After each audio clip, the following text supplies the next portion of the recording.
అసలు భగవంతుడు ఏం కోరుకుంటాడు భక్తుల నుంచి? జయ, భగవద్గీతలో అర్జునుడు ఇదే ప్రశ్న వేశాడు, మళ్ళీ మీరేస్తున్నారు. భక్తి యోగం 12వ అధ్యాయం, ద్వాదశ అధ్యాయం అంటాం. ఆ అధ్యాయపు మొదటి శ్లోకం ఇది.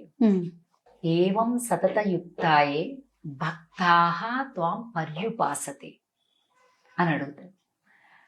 నీకేమిష్టం? మాకిష్టం అని మేము అన్నీ చేస్తున్నాం, కానీ నీకేమి ఇష్టం అని చెప్తే అర్జునుడు అడుగుతాడు. అలాంటి ఒక సందేహం మీకు వచ్చింది. ఇది చాలా మెచ్యూర్డ్ ప్రశ్న, పరిపక్వమైన ప్రశ్న. ఎందుకంటే భగవంతుడికి ప్రార్థన చేసే వాళ్ళందరూ చేసే చాలా పెద్ద తప్పు ఏంటంటే, మేం పూజ చేసేస్తున్నాం, ఆహాహా పూజ చేసేస్తున్నాం అంటే ఆయన్నేదో ఉద్ధరించడానికి వీళ్ళు పూజ చేస్తున్నట్టుగా భావిస్తుంటారు. ఇది చాలా తప్పు. మీరు అడిగిన ప్రశ్న చాలా కరెక్ట్.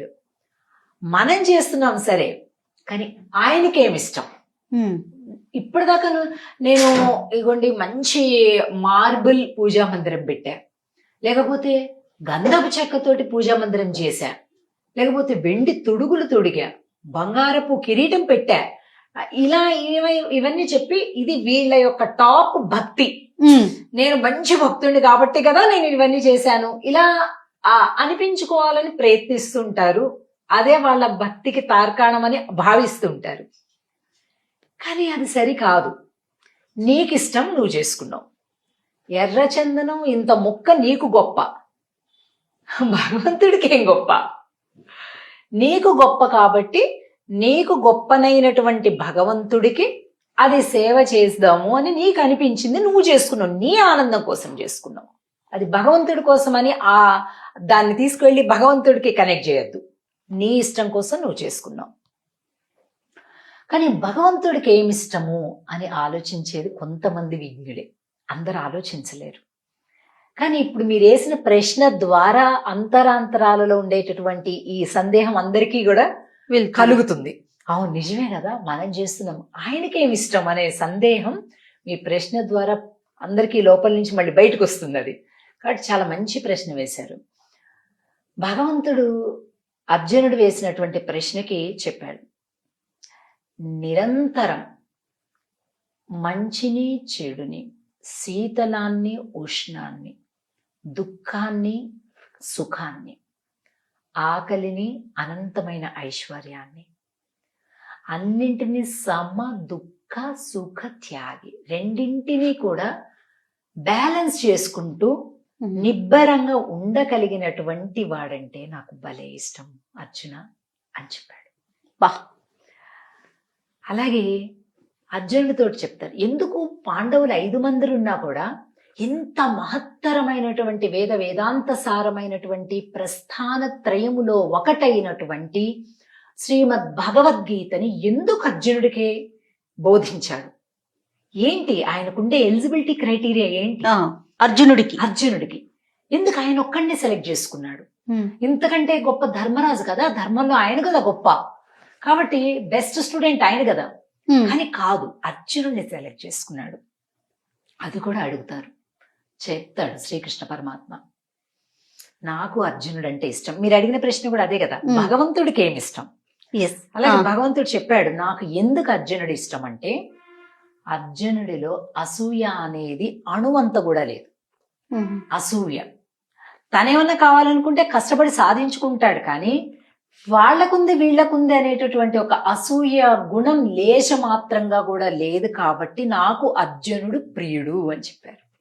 కాబట్టి నీకు భగవంతుడు ఇష్టం అనేది వేరు విషయం. భగవంతుడికి నువ్వు ఇష్టం అవ్వాలి అంటే ఈ క్వాలిటీస్ ఉండాలి నీకు. అంటే నిత్య జీవితంలో రకరకాలైనటువంటి పరిస్థితులను మనం దాటాల్సి వస్తుంది. వెంటనే కుంగిపోవటం, వెంటనే పొంగిపోవటం, వెంటనే అహంకరించటం, ఎవడికి ఏది అందకుండా నేనొక్కడిని దాచేసి పెట్టుకుందాం, కపటం చేద్దాం, మోసం చేద్దాం, ఇవి నీలో ఉన్నాయి అంటే నువ్వు వారానికి 3 సార్లు వెంకటేశ్వర స్వామి దగ్గరికి వెళ్ళి కళ్యాణం చేయించుకున్నా అది వ్యర్థమే. చాలా మంది ఇలాంటివే చెప్తుంటారు, మాకు చాలా భక్తి. ఎలా అంటే అండి, మేము వారానికి ఒకసారి వెళ్ళిపోయి కళ్యాణోత్సవం చేయించుకుంటామండి, మా ఇంట్లో ఎవరి పుట్టినరోజు వచ్చినా కూడా ఆ గుడికి వెళ్తామండి. ఏంటైతే ఆయన ఉద్ధరించడానికి వెళ్తున్నావా? కాదు కదా. నువ్వు ఆయన ఆశీస్సులు పొంది ఇంకా సుఖంగా ఉండడానికి వెళ్తున్నావు. ఆయన ఆశీస్సులు అనే విషయాన్ని మర్చిపోతున్నాం. కరెక్ట్ కదమ్మా? అంతే అంతే. కనుక ఆయనకి ఏది ప్రీతి, ఆయన ఇప్పుడు మనం కూడా చాలా మంది చెప్తుంటారు, ఎవరికైనా ఏదైనా ఒక బహుమతి ఇవ్వాలనుకోండి, గిఫ్ట్ ఇవ్వాలంటే మనకి పనికిరాంది వాళ్ళకి ఇవ్వడం కాదు, వాళ్ళకి పనికొస్తుందో తెలుసుకొని అర్థం చేసుకొని వాళ్ళకి అది ఇవ్వాలి. అది ఇచ్చేటటువంటి విధానం అంటే. అలాగా నువ్వు పూజ చేయటం నీ కోసం చేసుకుంటున్నావు, అది భగవంతుడి కోసం మాత్రం ఎప్పుడు అనుకోకు. ఎందుకంటే చాలా మంది చెప్తుంటారు, బాధేస్తుంటుంది నాకు, ఏం చెప్పలేని పరిస్థితి. మేము రోజు 2 గంటలు అండి పూజా మందిరంలో ఉంటాం.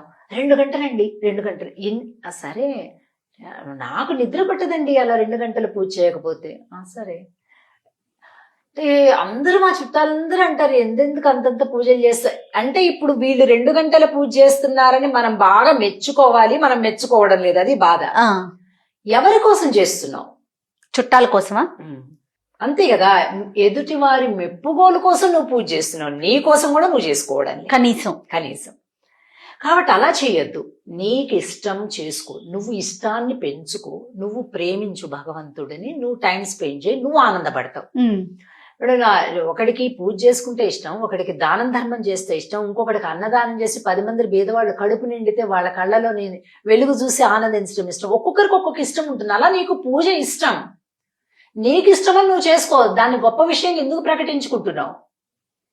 కాబట్టి ఇది అసలు రాంగ్ కాన్సెప్ట్. మేం బ్రహ్మాండంగా పూజలు, కళ్యాణోత్సవాలు, దాన ధర్మాలు చేస్తామని 10 మందికి చెప్పుకునే కేటగిరీని అసలు నేను ఎప్పుడు కూడా లక్ష్య